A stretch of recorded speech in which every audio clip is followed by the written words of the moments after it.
Hi there, in this video we're going to talk about RGB versus CMYK. You might have come across this, you might not have. It's kind of essential, I guess, to understand the basics, so let's cover them quickly. So when you're setting up a new document, you're given the option to pick RGB or CMYK. Okay, so if I go to print and pick one of the defaults, it's going to, you might not have this viewable, you might have to click advanced options, but by default it's going to go to CMYK. If I go to something like web or film or pretty much any of the other ones and I pick one of these, it's going to default to RGB. So RGB is a color, so it's red, green, and blue, and basically those are the colors used for screens to display color. So my laptop in front of me right now uses a mixture of red, green, and blue to generate the colors that we see. But we know that if we use our printer, the one on our desk, we have a look, it's going to use cyan, magenta, yellow, and black, and that's CMYK that uses those colors to mix together. The big difference is RGB has like an secret ingredient. It has light, luminance, okay? It has light coming out of the screen that allows it to kind of generate more colors than CMYK can. You probably have tried it before. You've printed an image, it looked great on screen, but it prints a bit washed out, okay? Because your screen has light coming out of it, whereas the paper from your printer has no light. So it's a different kind of color mode. RGB is a bigger gamut of color, CMYK is a smaller one. Now, why would you use both? Basically, RGB as a rule is probably your best one to use for everything at the moment, especially if you're going to use something that's going out via email or via a website. Even if it's going to print, it's probably going to be dual use. So many things are these days. You're probably going to want to use it for both your website to be downloaded and to be going to commercial print. If it's something you're creating, like a postcard that's going to commercial print only, you might want to consider using CMYK. But in that case as well, in my experience, that most modern printers will expect RGB. They've got some really cool rips and ways of kind of making, I guess, getting the most out of their CMYK. So often just use RGB. It's going to be if you're unsure, just use RGB. If you're a little bit more professional, you probably know this already then, and you can use CMYK. Now, let's have a little look at the differences between the two. Now, let's go to File, Open. And in here, there's one called colors.ai. Open it up. So this is an RGB document. How do I know? The easiest way is up in the tab here. You can see it's RGB. Okay. The way to change it, let's say I want to be in CMYK. I can go to File. There's one called Document Color Mode. You can see I'm ticked RGB. Watch what happens when I change to CMYK. Watch the colors. Watching the colors. Boo. Okay, they wash out quite a bit. It's giving you a representation now of what it would look like as CMYK.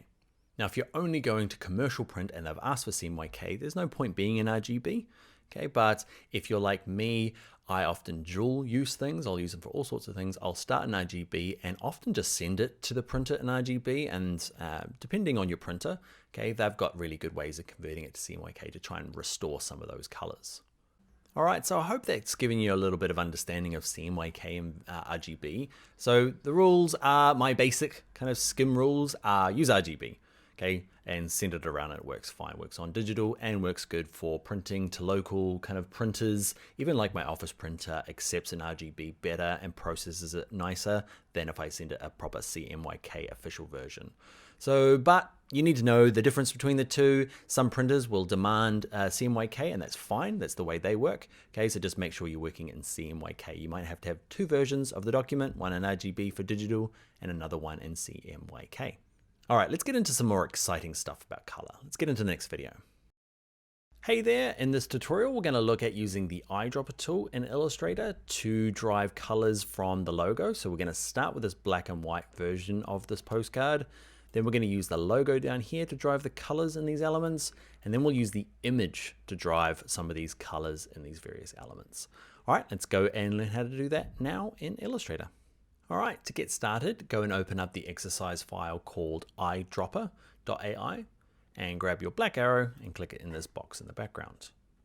Then I want you to go and grab your eyedropper tool, okay, towards the bottom of the tool panel. And we're going to steal from this logo first. We'll do the image next. But if you click on, you're using the kind of bottom left of this little eyedropper, you can see I can click the purple, the green, the yellow. You can decide what you want to do. I'm going to end up with this kind of teal color here. And I'm just going to work my way around, black arrow, click on this white box here. I'm going to grab my eyedropper tool again, and I'm going to use the yellow. And my black arrow, I'm gonna click on this text. I'm gonna actually hold shift and click both bits of text. Okay, now I've outlined this text just to make it easy for you because you probably don't have this font. Okay, it's just as easy if you have a font selected. Okay, and I'm gonna use the purple. I'm not proud of this color scheme, but you get the idea, right? Let's say I want to do it differently and I want to use the image to drive the colors. It's a really nice way of connecting kind of things like these graphic elements to the image. And it's pretty basic. Again, with a black arrow, I'm going to click on this green option here. And I'm going to grab the eyedropper tool. And all I'm going to do is pick a color from in here. I'm just going to kind of work my way around, decide. You can see I can keep clicking until I find something that I like. I'm going to go for something like that. Okay, and yeah, I'm going to go through and do the rest of the options. But let's say that I really love this color now and I want to use it again and again. Okay, because I don't want to randomly have to click in the images to try and find it again. What you can do is you click on fill, and at the moment it's not a pre-made swatch. You can't see it in here. If you click on this little option here, it says new swatch. Okay, you can give it a name. Okay, I'm going to call this one my Maynooth Furniture Gray. Let's call it gray, maybe gray dark. And I'm going to click OK. Okay, and you'll see over here, okay, now it is a swatch that I get to reuse later on. Okay, so I can click off and say, actually, instead of having used the eyedropper, I can go to my properties panel, I can go to fill, I can say, there you are, ready to use. Okay, so I'm going to use that color. I'm going to do a couple of other things. I'm just going to color the rest of it basically. So I'm going to use a different color for this, maybe I don't know. I'm trying to decide. Now I'm just mucking about. So, okay, let's click on him. I might reuse that same one. Okay, so I drop a tool. I can turn it into swatch or just steal from the bottom here. And I might kind of start using one of the browns, maybe a dark brown in here. What am I doing? I drop a tool, thank you, Dan. And click in here. It's a little bit hard because it's got outlines. Yeah, I get the idea. So with it selected, I'm going to add it to my swatches so I can use it later on. I'm going to call this. Often I give it the initials of the company. This is Maynooth Furniture, right? MF. So I'm going to use Brown. I use the acronym at the beginning because I work on so many different brands that if I just called it Brown, it's obviously not going to help me later on. So I'm just going to give it a special name. This one here, and you can move on to the next tutorial. I'm just going to do this. Awesome. All right, that is going to be it for this tutorial. Let's jump into the next one. Hey there, in this video, we're going to look at color combinations, okay? And we're going to let Adobe help us find new exciting colors that we might not normally go for. Now, I'm not saying these are all beautiful, but I'm saying it's kind of getting me and pushing me out of my normal colors that I normally use. Yeah, so let's let Adobe show us how to do that now. All right, to find our lovely colors, we're going to open up a file called colortheme.ai.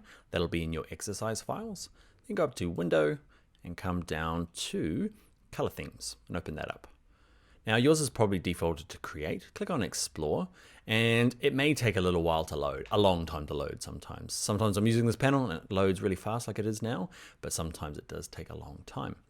And what we're looking for is, we're going to switch ours to most popular and of all time. And it's just going to give you some 5 color swatches that work well together. It just really helps people like me who end up kind of falling back on the same colors. If you're doing this tutorial, you'll notice that pretty much everything is this gray and kind of green. I want to say kind of a turquoise kind of green. It's just the colors that I like at the moment, and it's hard to break out of that. You know, so if you come to me and you want a cafe, you're probably going to get green and gray.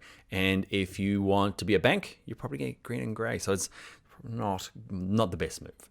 So all you need to do is click on one of the elements and then pick one of the colors. I'm going to say this. Okay, it's a little bit weird sometimes. Here you go. Black arrow, click on that. I'm going to pick another color. Click on this. I'm going to leave him white. And this guy here is going to be the dark green, maybe the dark one here. And this guy over here can be the teal. Cool. And then the logo here, I'm going to switch out to the green as well. Lovely. Okay, so that's how you do a color options, just kind of getting out of your comfort zone for colors. Next thing I want to do is make a duplicate. Say, we have to go to the client with a few color options. Okay, so grab your artboard tool, it's down the bottom here. And if you click the word artboard and start dragging, that's just moving it. But if I'm dragging, and I hold down the Option key on a Mac or the Alt key on a PC, it makes a duplicate while I'm dragging, which is really handy. Okay, so black arrow. Now, we've used most popular of all time. You can go to just this month. I find this week is a good option. If you go to month, it's pretty close to the all-time ones. Whereas week, okay, just this week, somebody went out, you know, these are the ones that are trending at the moment that people are using. Okay, so I might go, okay, I'm going to do something like, there's my green. Okay, I'll go to the dark color there. Yep. Okay, now I'm just coloring it in. But you get the idea, right? There's a couple other things I want to show you. Let's do another color option. Okay, you've got to make sure you're dragging directly on that little icon there. Gets a bit confused. All right, so we've just used the most popular, most used. It's kind of similar, okay, because there's a voting system on the back end. If you go to color.adobe.com, you can vote for colors and upload it. But this little search option is quite handy. Say I need something for the 1980s. Say MacGyver needs a flyer, okay, and for some reason it's a bit buggy. Lots of the same colors, but if you scroll down, you can see you start getting into other colors. It's a bit of a weird one, but there's plenty of 80s to go around, okay, especially that first one. Okay, everyone's parents got a ski suit in the cupboard. Okay, a one-piece ski suit that looks like this. That is it's the wrong image for it. It's pretty bad then. Okay, but you get the idea. And what you might do in a more of a practical sense is, let's look at one more, is instead of looking for the 80s, okay, you might look for something like cafe. Okay, you can get kind of cafe style coffee looking things. You can type in bank. You can actually type in actual brands. So if I put in, what's a brand that I know of by heart? Let's put in Google. Okay, you'll get the Google colors. Okay, so big brands. Weirdly, you can find lots of brands. Like, I'm from Auckland, New Zealand. It's a tiny, not tiny, but it's unlikely. But there's the Auckland Council stuff. There's Auckland Cityscape. There's Auckland Transport. There's all sorts of stuff that people are using and uploading and sharing. So you might find your company or something that you're using, in there. So yeah, that's it for the color theme tool. It's just really handy to grab swatches, to kind of bust out of your common green gray funk that you might be in like me. All right, that's it for the color theme tool. See you in the next video. Hey there, in this tutorial, together, we're gonna make gradients because gradients are awesome. Let's go and do it now in Illustrator. All right, so working with gradients, we're going to open up our postcard.ai file that's in our exercise files. You don't have to, obviously we can work with any shape. In this document, we're gonna work with this background here, and in our layers panel, we locked that layer. So I'm gonna go to layers and I'm gonna unlock it so that I can click on this kind of object in the background here. To add a gradient, just go to properties and where it says fill, click on that. And let's just get started with one of these. Like there's ugly white and black, and then there's ugly orange to kind of weird other orange, and then there's a sky blue to white. Okay, so you can start with one of these. Just start with the black versus white. To change the colors, the easiest way is probably just with the window gradient panel. Where are you, gradient? There you are. Okay, this panel here, if I move it up this, we can just double click these houses. Okay, so double click the white house, and you can pick a new color from down here. Double click the black house. Well, you can see what I did there. I double clicked not quite on the house. It generated a new swatch for me. Okay, if it does do that, now I've got 3 swatches, which is kind of cool. It means that I could pick another color, okay, and have a kind of a third transitional color. It's gonna be bad. Actually not that bad. I like it. But anyway, if you do want to get rid of one of these, you just click on it and click the little trash can, and that'll get rid of it. To edit, just click back on the line underneath. All right, so we've got our gradients. Now we want to adjust the kind of maybe direction. And we use this tool over here, okay, called the gradient tool, funnily enough. Okay, give it a click, and you can see there's my gradient running right through the middle. What I can do is just click, hold, and drag anywhere on this rectangle, okay, and change how I've got it. So I'm using a linear gradient. We can go up to linear, change it to radial, and kind of works differently, right? We're kind of drawing from the center out. It's up to you how you want to do it. We can go way past where we need to be. All right, so we're gonna go back to linear, and a couple of things you can do, watch this, is if I hover above this line, I can actually use these houses. Okay, I can double click them here. It's just an alternative for clicking them up here. It doesn't work on all compound shapes and lots of other things, so I find just using the gradient tool is better when you're new. So yeah, we've got our gradients. Now, let's say I I did this course, I taught this course, I've been teaching the Illustrator for a long time, and gradients was something like, for the last 10 years, we've been laughing at like, ha, ha, ha, gradients. Gradients are so back. And a cool little site that I found the other day is this one here. It's called Gradient. Okay, and all it is just nice gradients. Okay, having a look through, there's a few different options. And what's really nice about it is, say that you like one of these, you just click on the start color. Okay, copy this number here. It's called the hexadecimal number. I'm going to click copy and jump into Illustrator. And what I can do is I can click on this house, and down here I can replace it there. Hit return, jump back in, grab this one, grab it properly, copy paste it, grab you, paste it down here, and you can kind of just borrow gradients from people. Now I'm going to drag it. You can see the reason what's happening with this box here, I'm going to close this down, is that I've got mine underneath. Okay, you might not like that, but let's say I want to start my gradient from about here onwards. Okay, there we go. Oh, look at that. I love it. Anyway, so let's look at a couple other things that you might run into trouble with, because a rectangle is pretty easy. Let's look at something like this. So this here is an outline bit of text. Okay, so it's not editable text, we've outlined it. Okay, so it's just kind of shapes. The problem with it is when I add it and I go to here, you'll notice it kind of does it individually, where I want a kind of gradient that goes across all of them. The way to get around that is if you grab your gradient tool and just drag across them all. Okay, you got to actually grab your gradient tool and drag across them all. It will kind of join them all up. Now we need to open up the gradient panel again, because remember that line that appeared that we could work on the graphic down here? It just doesn't work with compound shapes. So we're going to go here and we're going to go to gradient. If you're not sure what a compound shape is, don't worry, we're going to cover that later in the course as well. I want radial. It's pretty cool. But I'm going to drag across them all, and we get this kind of like, yeah, consistent across all three of them. And I'm going to pick a color.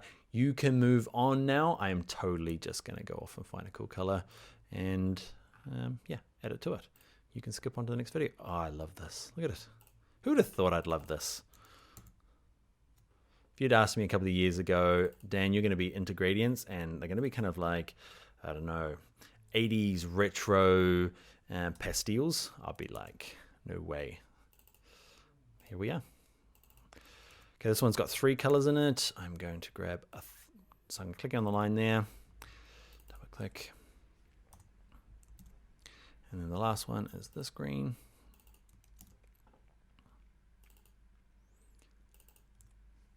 Now, if you're finding your colors aren't just matching the same as mine, I take it back. I'm not sure.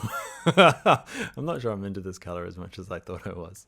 But let's say that you don't. The colors just aren't coming out rich. They're looking really nice in here, but they're washed out in your Illustrator file. It's because you're probably working in CMYK. We covered this a little earlier, but what you might want to do is before you change the colors. Okay, you might go to File or pick your colors. Go to File, Document Color Setup, and make sure you're in RGB. Change it to RGB. Then go and add your colors. It's kind of like a one-way street. You can't just flick it over to RGB and hope they come back to life. You need to put them back in now. All right, that is gradients in Illustrator, which I now love, which probably in a year or two, nobody will love again. Gradients. They're so in fashion and then out of fashion. All right, let's get into the next video.